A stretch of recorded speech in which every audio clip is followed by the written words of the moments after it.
Mesdames et messieurs, bonsoir et bienvenue à cette émission du débat du dimanche. Le débat du dimanche, le dernier numéro pour cette année 2014, un sujet au choix. Nous avons posé cette unique question à nos confrères de la Guinée-Conakry, du Niger, du Burkina Faso et du Mali. Quelle est selon eux la principale actualité pour cette année 2014?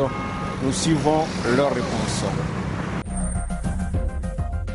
Je suis Koné Brahima, le directeur de publication du journal des appels d'offres et offres d'emploi, le directeur de publication du régional Info Guinée et le président de l'Union de la presse libre de Guinée. Les faits marquants réellement qui ont retenu mon attention, je commencerai sur les faits en Guinée.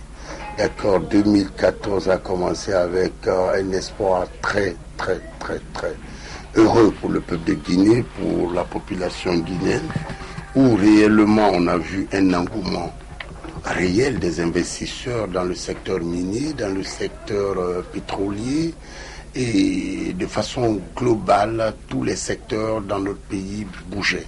Ce qui est dommage pour 2014, on voit à la fin de 2014, nos écoles, nos enfants ne sont pas encore en train d'aller à l'école. Compte tenu de quoi? Compte tenu de l'épidémie. Dans la sous-région, je peux prendre le cas malien.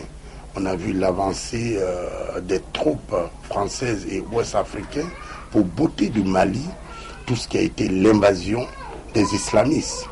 Et en dehors de ça, ce qui a beaucoup encore retenu mon attention, c'est l'impunité aux États-Unis avec plusieurs types d'assassinats ou de crimes commis contre la race noire.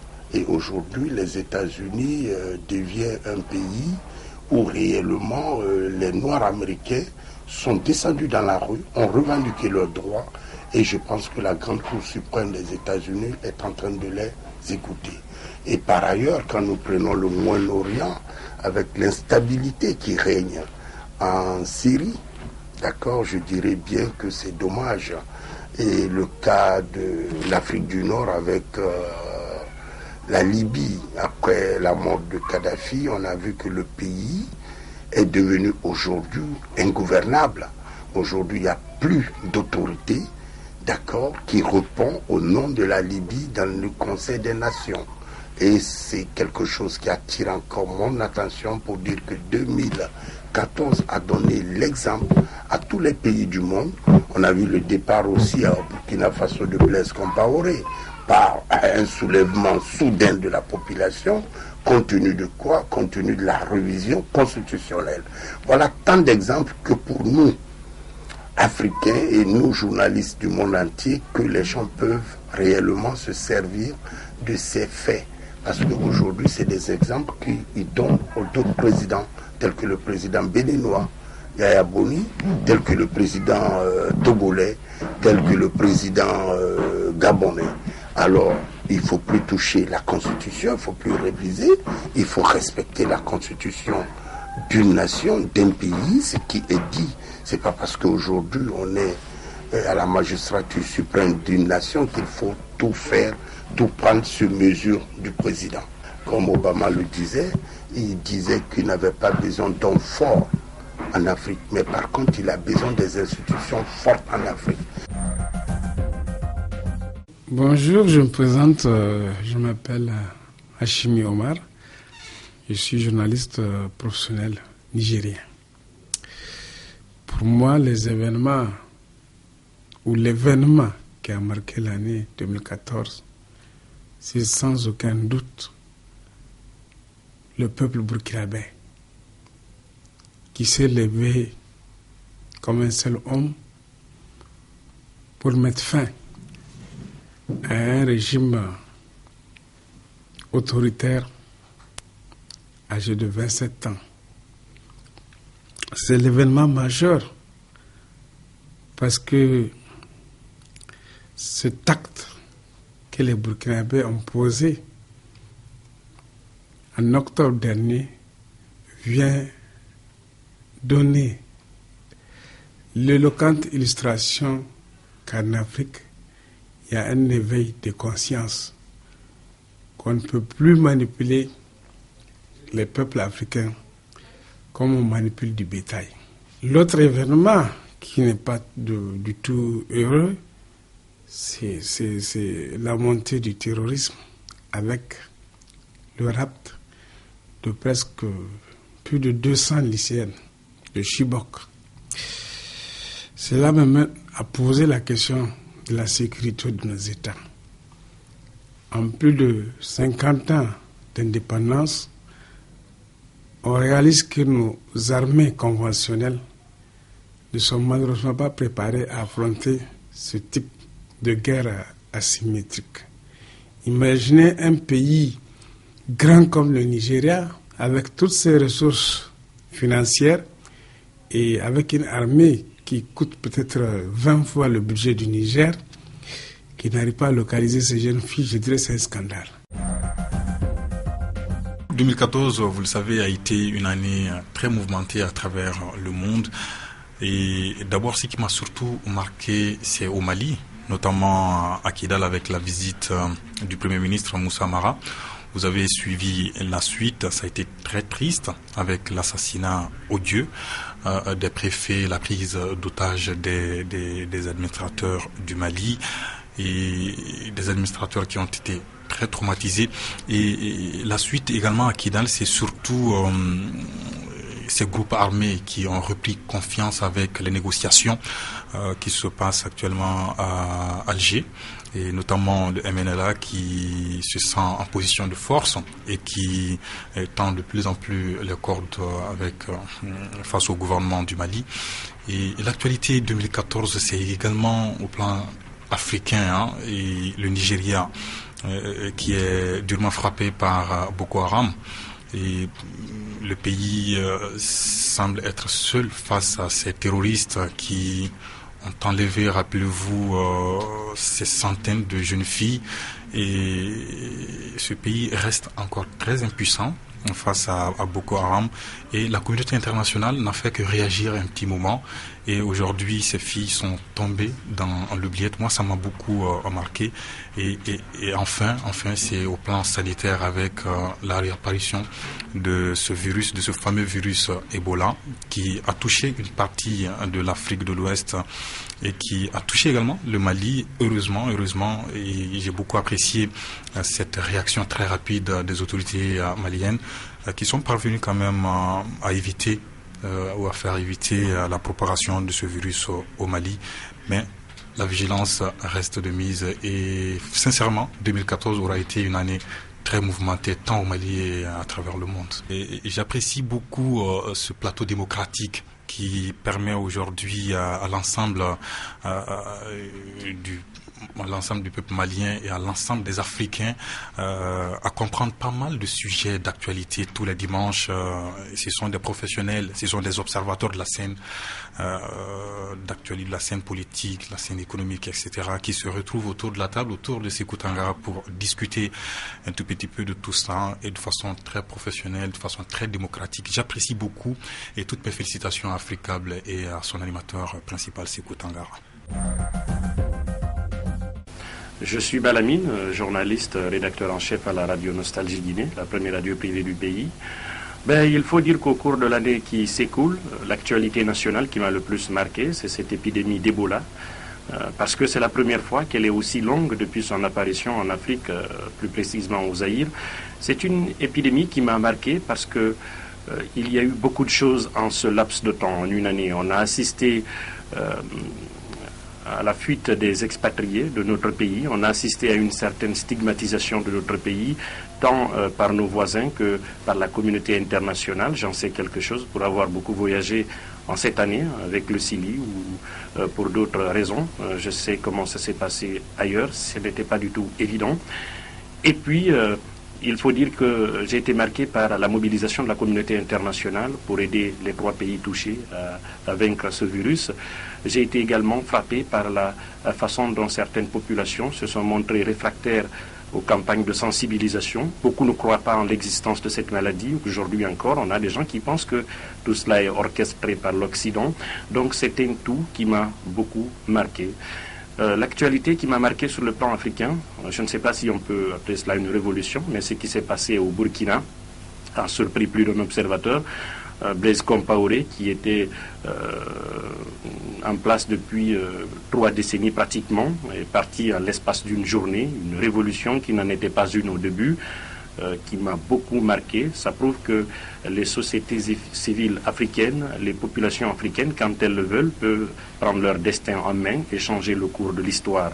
Donc c'est un événement qui m'a beaucoup marqué, d'autant plus que par la suite, on a assisté à une querelle de leadership entre certains chefs d'État africains pour prendre la place de Blaise Compaoré, notamment Macky Sall, le Sénégalais, ou encore Ouattara, l'Ivoirien, et bien d'autres. Donc cette actualité, elle m'a marqué car elle peut inspirer un certain nombre de pays qui vont aborder des échéances électorales en cette année 2015 qui s'annonce. L'actualité qui m'a le plus marqué sur le plan international, je suis un passionné de foot, je suis journaliste sportif, c'est bien évidemment cette Coupe du Monde au Brésil.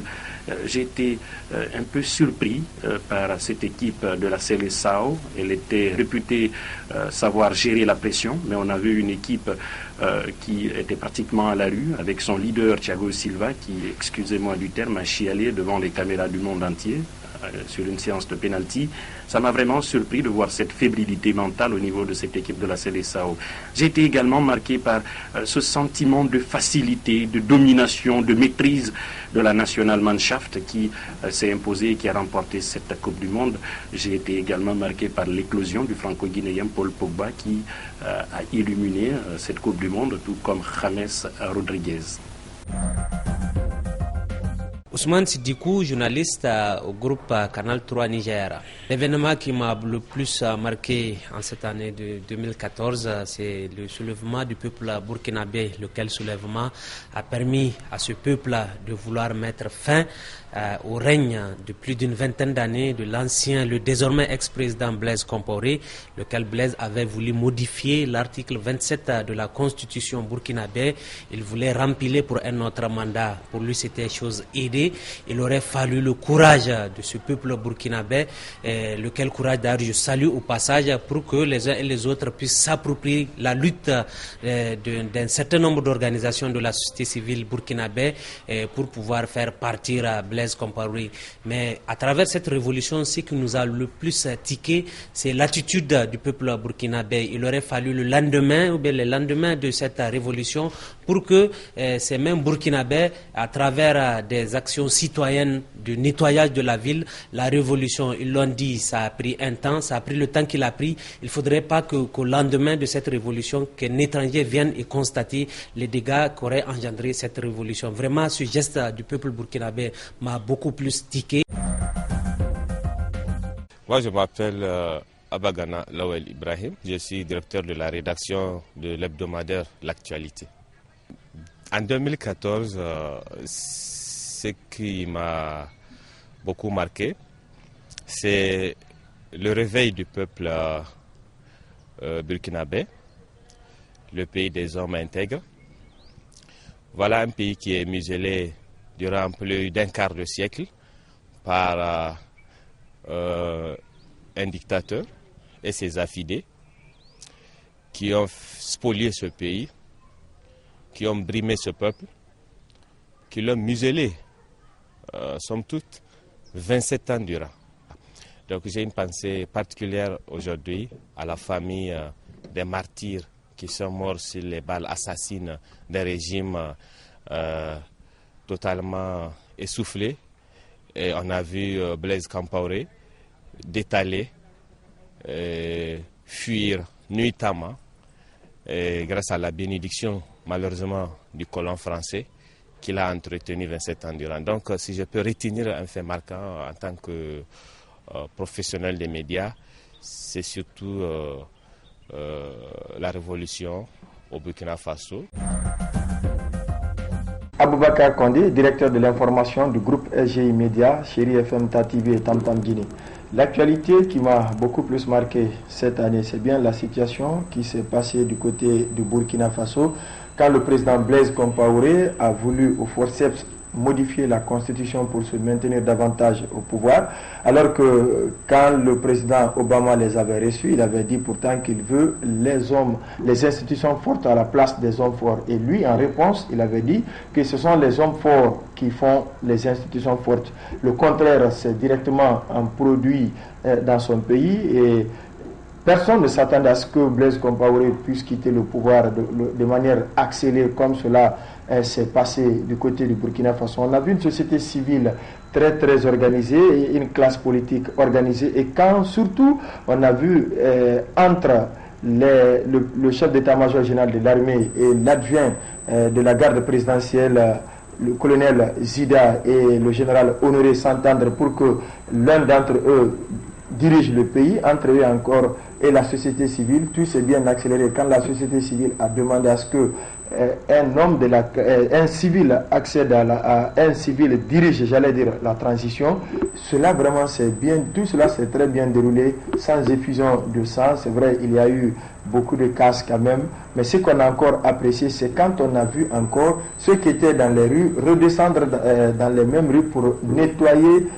complètement les rues. C'est vraiment quelque chose à saluer. Donc ça, c'est un signal fort à l'endroit des dirigeants, que plus jamais on ne peut continuer à berner un peuple. Peut-être qu'on peut tromper un peuple pendant un temps, mais tromper tout le peuple pendant tout le temps, ce n'est pas possible. Ceux qui veulent modifier la constitution de leur pays pour s'éterniser au pouvoir, l'exemple de Blaise Compaoré devrait vraiment leur servir.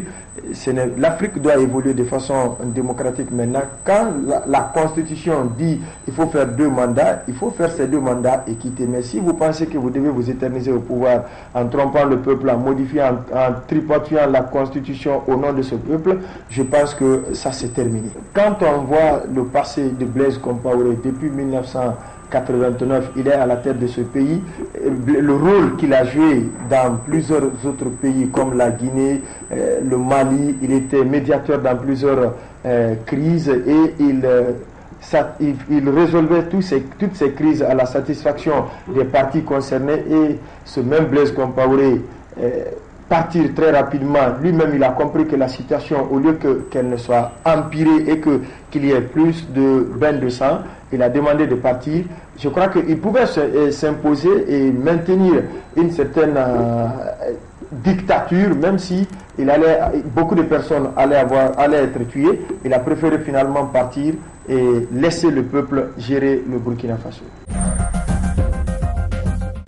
Alors, en ce qui concerne le Burkina Faso, les événements de 2014 qui retiennent mon attention, c'est sans conteste ce qui s'est passé en octobre, que l'Afrique a suivi avec nous, que le monde entier a suivi, et qui a amené le changement de régime. Le caractère imprévisible de l'épilogue de ce soulèvement populaire est à souligner. Voilà, le Burkina Faso a réussi à travers sa jeunesse, à travers ses différentes composantes politiques, sociales, à mettre fin au régime du président Blaise Compaoré. Ça, c'est un fait marquant que les Africains retiennent, que le monde a retenu. Nous sommes en chemin, donc en train de mettre en place un certain nombre de structures qui doivent travailler à assurer une bonne transition politique au niveau de notre pays. C'est cela la tâche principale, en tout cas pour les 12 mois qui viennent. Et nous osons croire que en décembre prochain, nous allons aboutir à des élections libres, transparentes et qui ne seront pas contestées et qui vont mettre en place une 5e république. Pour parler des événements au plan international, moi je retiendrai l'explosion de violence qui a lieu actuellement dans certaines régions du monde, notamment au Moyen-Orient, proche Moyen-Orient et en Afrique de l'Est et dans la région de la Syrie, de l'Irak, avec l'émergence de ce qu'on peut appeler aujourd'hui un extrémisme religieux qui sème la terreur à tout va.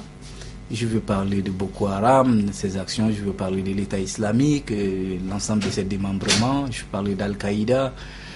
Alors ça c'est inquiétant parce que on se rend compte que la religion est en train de servir de prétexte aux hommes pour se livrer à toutes sortes de violences. La religion ne doit pas servir de prétexte pour faire des choses pour attenter à la vie de nos prochains. La religion ne doit pas servir de prétexte pour servir une cause d'une minorité. La religion ne doit pas servir de prétexte pour s'aimer le désastre à travers le monde. Vous savez que 2014 au Mali, on peut dire que ça a été l'année de tous les sujets. Il y en a tellement que quand on m'avait dit de faire un choix, j'étais dans l'embarras. J'ai réfléchi, qu'est-ce qu'il faut voir. Mais moi, j'ai choisi la lutte contre la maladie à virus Ebola. La raison, c'est qu'aujourd'hui, même si à présent, on n'a pas de cas dans notre pays, le fait que la population malienne a démontré à travers le monde qu'en se donnant la main, elle peut réussir, moi je pense que c'était un challenge qui n'était pas gagné d'avance. Aujourd'hui, vous voyez que c'est devenu une tradition chez nous de se laver les mains au savon, de se laver les mains avec les gels désinfectants, dans les services, dans nos maisons, partout, tout ce qu'on fait, c'est devenu aujourd'hui une pratique courante. Et moi, je me dis que c'est un problème qui est devenu à la fois une solution et une habitude. Même dans les boutiques, dans les mosquées, vous voyez que les gens disent que est-ce que vous vous êtes lavé les mains? Les gens attendent d'abord avant de vous serrer la main, ils réfléchissent par 2 fois. Pour moi, c'est positif parce que l'hygiène, la santé prime sur tout ce que nous faisons. Je vais faire ceci, je vais faire cela, pourvu que vous soyez en santé et que vous viviez d'abord pour mener cette action. C'est pourquoi j'ai choisi la lutte contre la maladie Ebola. Je ne suis pas politique et ceux qui me connaissent savent très bien aussi que je n'ai pas ma langue dans ma poche. Je salue cette fois-ci les autorités maliennes pour leur belle initiative. C'est vrai que ça a été difficile, mais on a vu que le président de la République en personne descend sur le terrain sous le soleil. C'était pas à croire, mais il l'a fait. Aujourd'hui, c'est devenu une activité prioritaire du gouvernement, une activité prioritaire pour tous les Maliens. Et c'est ce qu'on dit. Tant que les chefs veulent, tant que nos dirigeants veulent, la population y adhère et elle en fait signe. Aujourd'hui, c'est ce qui se passe au Mali avec la lutte contre la virus Ebola. C'est vrai qu'à des moments donnés, on a critiqué les ministres, on a critiqué les professeurs Sow, mais aujourd'hui, on se rend compte au fur et à mesure que tout ce qu'ils nous disaient, c'était bénéfique pour nous-mêmes. Et je souhaite que la population malienne va continuer sur cette lancée afin que cette maladie soit poussée hors du continent africain, hors du monde, et notre pays fera sa partition. Et je pense que la lutte à ce stade est bien menée au Mali. Je félicite tout le monde parce qu'il faut dire aussi que pour l'une des rares fois, j'ai vu notre presse mobilisée. Je félicite les confrères. Malgré tout ce qu'on s'est dit, face à Ebola, les Maliens ont été unis. Et j'espère qu'on soit unis derrière nos autorités, derrière nos parents, derrière nos dirigeants, afin qu'on puisse aussi trouver une solution à l'éternelle crise qui secoue le nord de notre pays.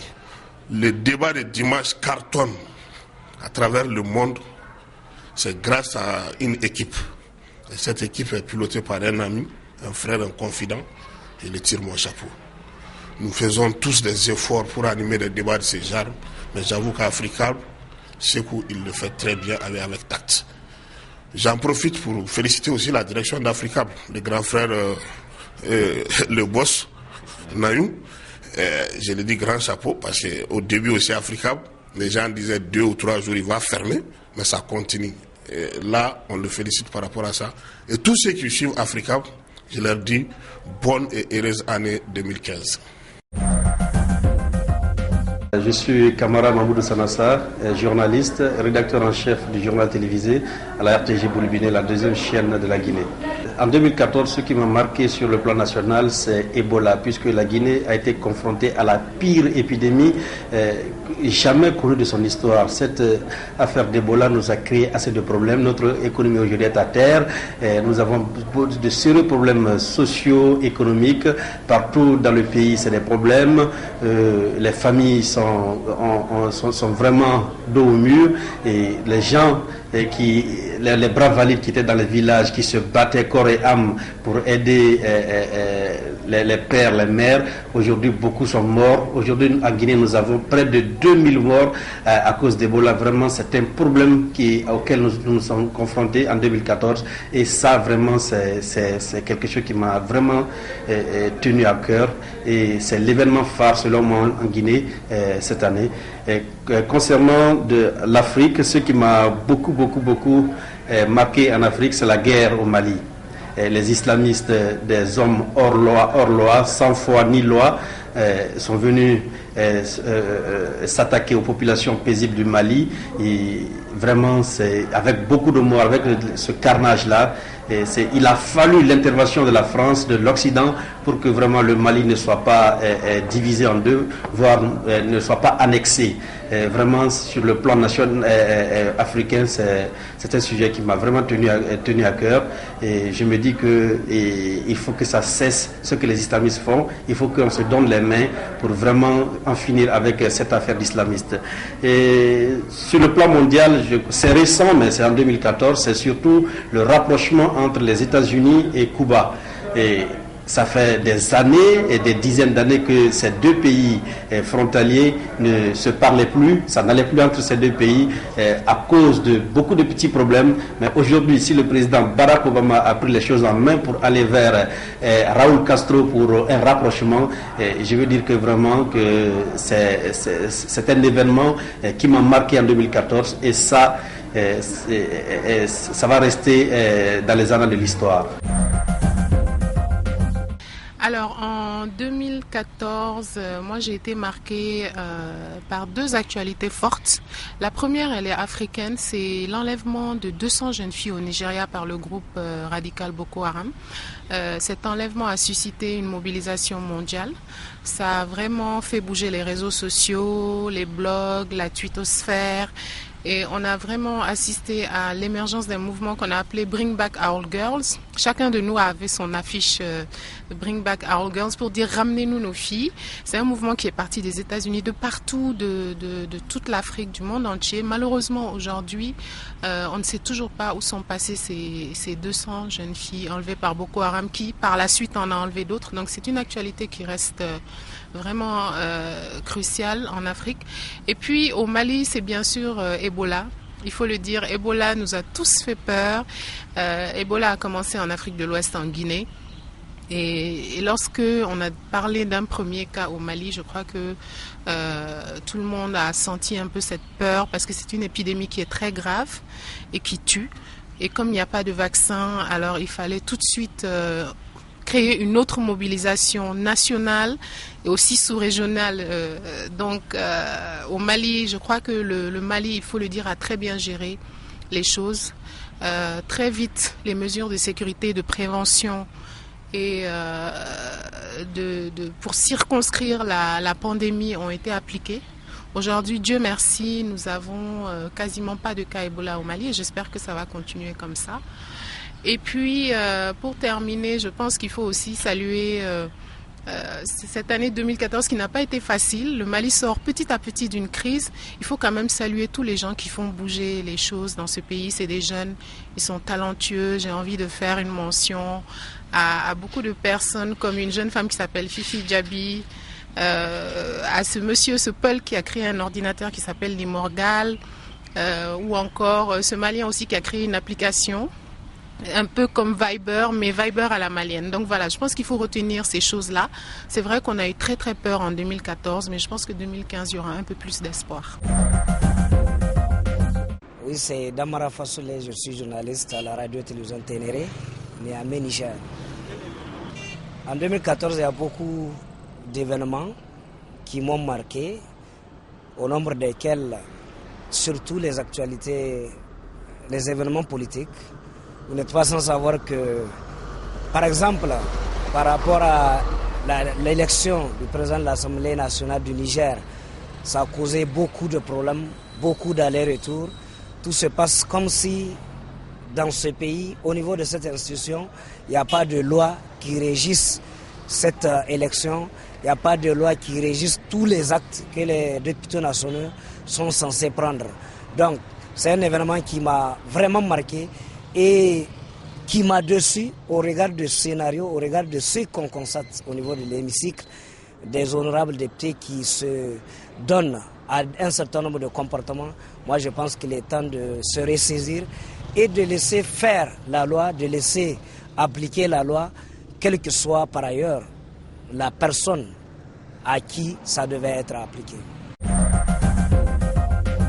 Alors sur le plan national, ce qui m'a marqué, c'est bien sûr l'insurrection qui a entraîné la démission du président Blaise Compaoré et qui constitue incontestablement l'événement majeur politique au Burkina. Il faut dire qu'aujourd'hui, après un mois de crise, il y a le Conseil national de transition qui a été installé.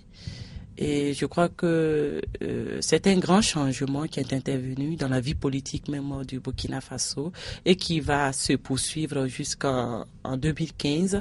Et à partir de 2015, je crois que les populations, tout comme nous, les hommes de médias, constateront certainement un changement. Et je crois que à l'orée de cette nouvelle année, c'est tout notre souhait. Ensuite, vous le savez, bien sûr, le plan social ou sur le plan du transport, il y a le crash d'Air Algérie qui a endeuillé pas mal de familles. Et je crois que ce sont des situations que nous déplorons et on espère que cela ne va plus se répéter. Et sur le continent africain, pour rester un peu dans le contexte de l'Afrique, il y a également Ebola, la fièvre Ebola qui fait toujours des ravages. On espère que cela sera circonscrit au niveau de certains pays parce que, comme vous le savez, nos frontières sont poreuses.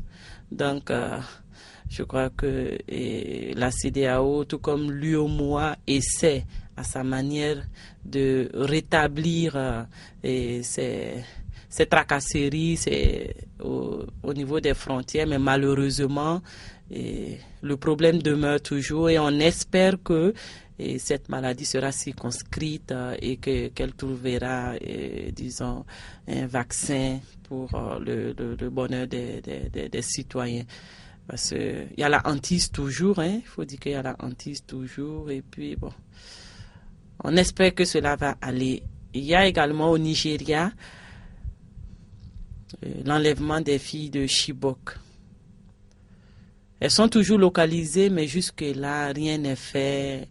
Il y a eu des voix qui se sont élevées, notamment du côté de la gente féminine, des associations féminines, et même l'épouse du président des États-Unis a haussé la voix, mais malheureusement, il n'y a toujours pas de solution.